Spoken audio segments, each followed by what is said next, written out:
fact, CSO Sakom Huabomua, Wamo fight a galamse no, Wamo ka and who ebi, Yanitino, Yanen Chiche and Como. Good morning, madam. We are very much grateful for having you.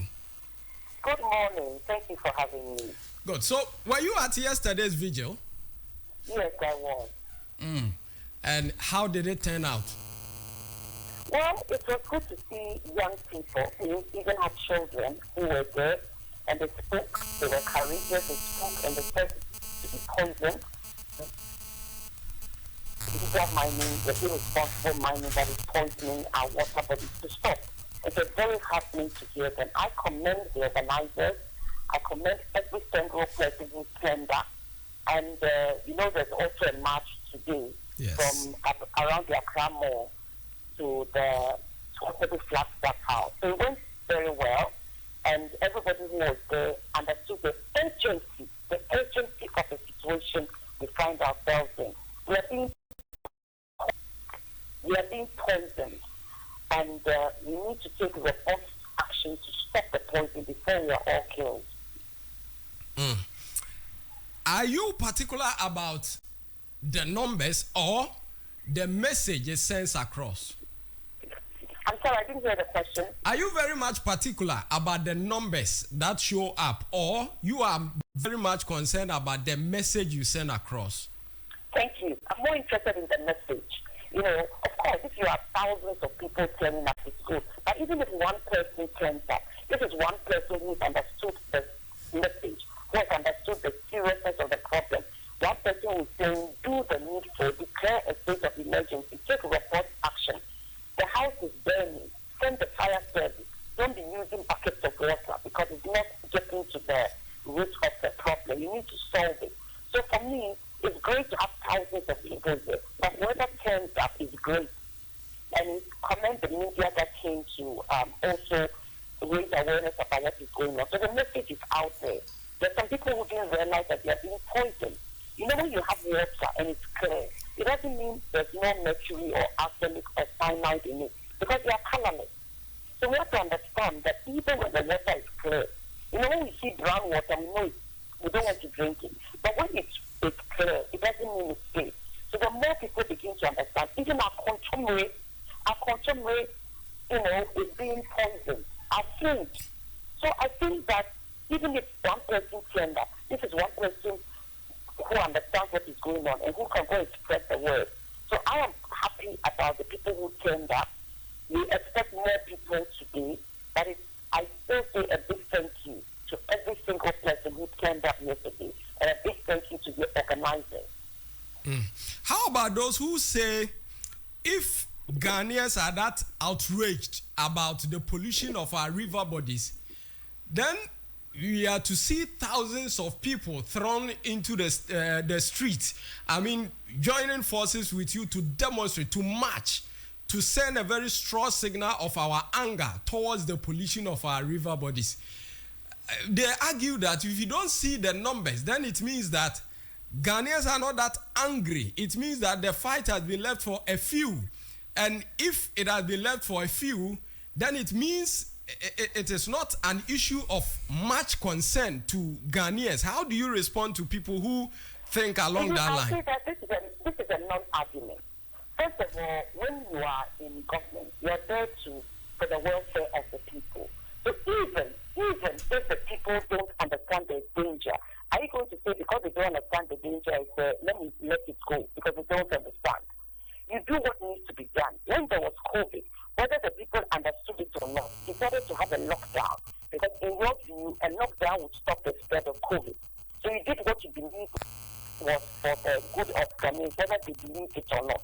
You were doing what you thought was best. Right now, we see an existential threat. Water is life. If all our water bodies are poisoned, some people think they buy foreign water or they buy gone through a process known as which removes most of the toxins. What about brushing your teeth? What about cooking? What about the food that they eat? We face an existential threat. So whether Ghanaians are angry enough or not, it's neither here nor there. As a responsible administration, it is your duty to protect Ghanaians, and God is going to judge us. God will judge all of us. Our ancestors were wise enough to protect our forest reserve. There are all sorts of reasons why you can't go to certain forests. Our ancestors protected our water bodies. If we, this generation, are so evil that we think because of gold we can poison everybody, God will deal with us. Because you see, God created the universe.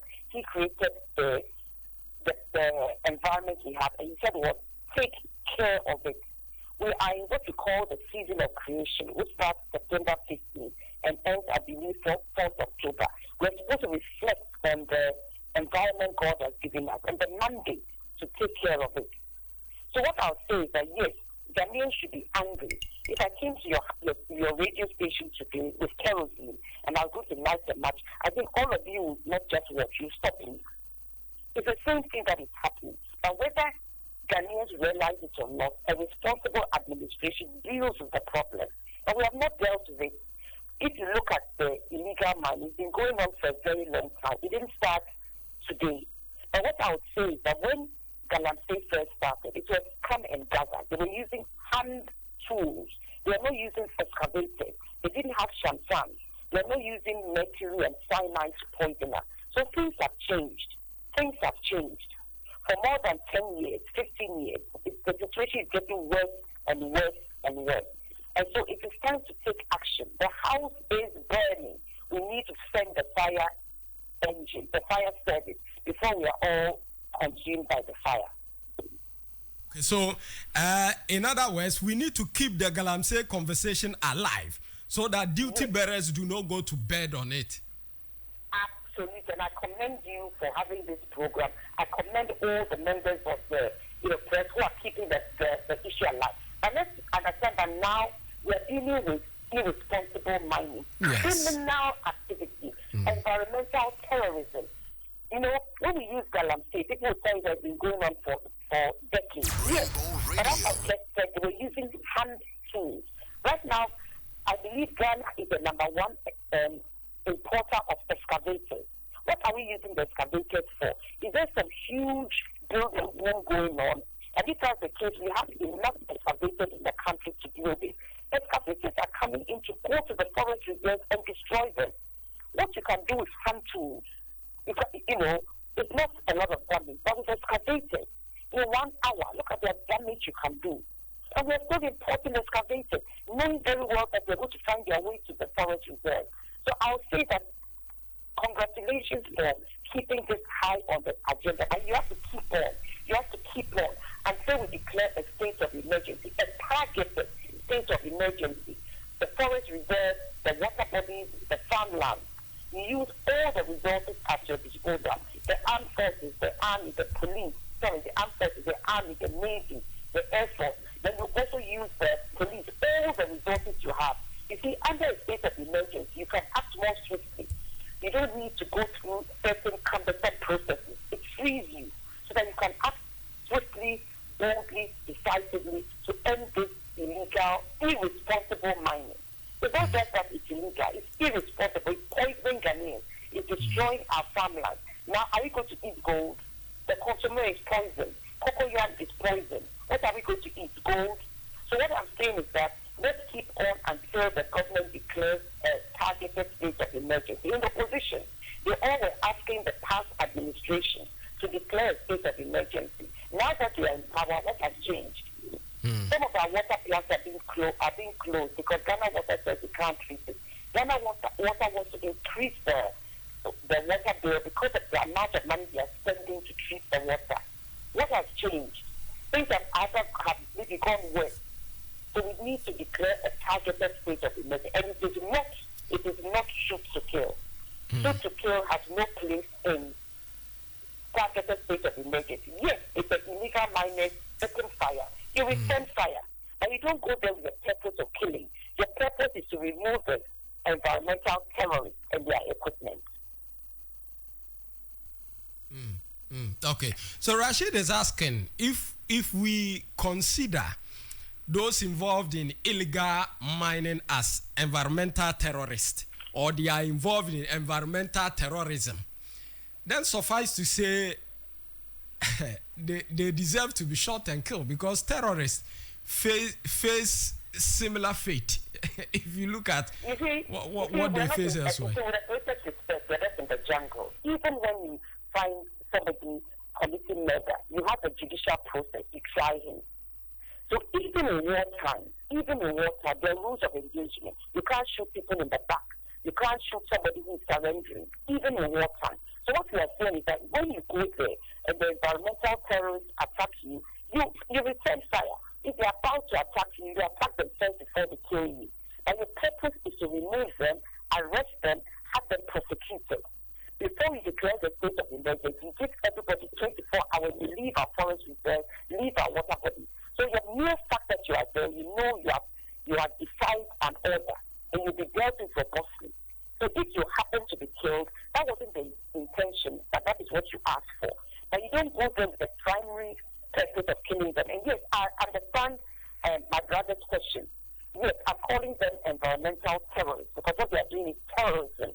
They are going to the heart of our existence. But we are still part of the legal system. Even when you declare a state of emergency, you are doing that under the Constitution. So you cannot just go and just shoot people. We need to go with the intention of removing them. But if they try to kill us, and unfortunately they are killed today. But that's not our intention. Okay, before we take leave of you, ma'am, it seems yesterday's government is now on the offensive, and yesterday's opposition party, who is in government today, have moved to be defensive when it comes to this conversation surrounding illegal mining. With this chess game going on, are we very sure we are going to see any positive outcome with regards to the fight against Galamsey? You see, you said it very well. Ghanaians did not vote the musical choice. Ghanaians voted for the past administration, not necessarily for the new administration. I know many persons in different parties who voted against the NPP because they felt they were not doing enough about illegal mining. And now it's very hypocritical for persons who could have declared the state of emergency to now be asking this administration to do so. Yes. And it's equally hypocritical of those in government now who asked for a state of emergency to now be given a freedom. You see, we don't want to play what we call partisan politics. We all have to come together. When there's war, if a foreign country declares war on Ghana, we put all our pettiness away and we come together to defend Ghana. The environmental terrorists have declared war in Ghana. We must all come together. And see, not only those who are actually operating the excavators and those who are taking, those who are financing them, those who are bringing in the excavators. We know. And next time we'll start doing name and shame. We know persons close to the past administration, close to this administration, who are also involved in illegal mining. That is why it's not being stopped. In the past administration, Professor Paul gave us his report, where he named persons. Before them, persons knew that, for example, Akwanta mining was allegedly involved in destroying parts of the Kano Mineral Forest Reserve. It's now that we are told that charges are being prepared. But this current administration, they are persons close to this administration who are part of it. And Ghanaians should not be taken for fools. Ghanaians should not be taken for fools. Everybody who is involved in illegal mining, whether you are the one digging or the one financing, you'll be dealt with. Okay. God is not mocked. And so Ghanaians need to be angry enough to say, because you are getting gold, should you poison us? We face an existential threat. We will all die when we don't have any safe water to drink. When the food that is being cooked is cooked with poison water. When our tubers are full of mercury. And even those abroad, some plantains and yam were taken to the United States and were found to be contaminated. So even if you're outside Ghana, once you're eating food from Ghana, it could be poisoned. So Ghanaians, we need to sit up and say it doesn't matter what political party you belong to. The poison doesn't know political party. Let's come together and say enough is enough. And those who have poisoned us, you'll be held accountable. The number of kidney disease problems has gone up 4 times. How wicked are we? Cancers are increasing. We know very well that maternal death, deformed babies. How wicked are we? That all we're thinking of is gold. Are we going to eat gold? It's very, very irresponsible what is going on. And let me end by saying that if we make billions from exporting gold, and the whole population is dying, what would you have profited us? We want to do 24-hour economy. If the workforce is in hospital, how would that benefit us? So let's think a bit. Let's not be wise and foolish. Let's think of the bigger picture, the welfare of Ghanaians. All right. We are grateful for your time this morning, ma'am. Thank you so much for having me. All right. And see you at the match. Yes, I was there yesterday, and I'm using this medium to encourage everybody, even if you can't go on the match, show solidarity, send WhatsApp messages, put something on your Facebook page, even if you cannot physically go, show that you are in support, that you want an end to this cancer, you want an end to irresponsible criminal activity that is killing you and I. Thank you. All right, yeah, that's a papa. You see, you know, your woman, your pedia, yeah, per se, yeah. But some politicians better now more power. They see nothing wrong with anything. Or co-opposition, they are all of a sudden. You who so yeah, on my bapa for. And the MPP, and then saying, yeah, no more pa. Obi biara obe peja galam say asema ba no mo say or your politics. Mo say or your NDC ni. Mo say or ye for the parochia interesting tia. Nkrofo ko gina nsuo hu twitwa pictures say ye video say de be kire. Say nsuo ni nie say NDC ene omo assigns MPP those days while in opposition ebe twa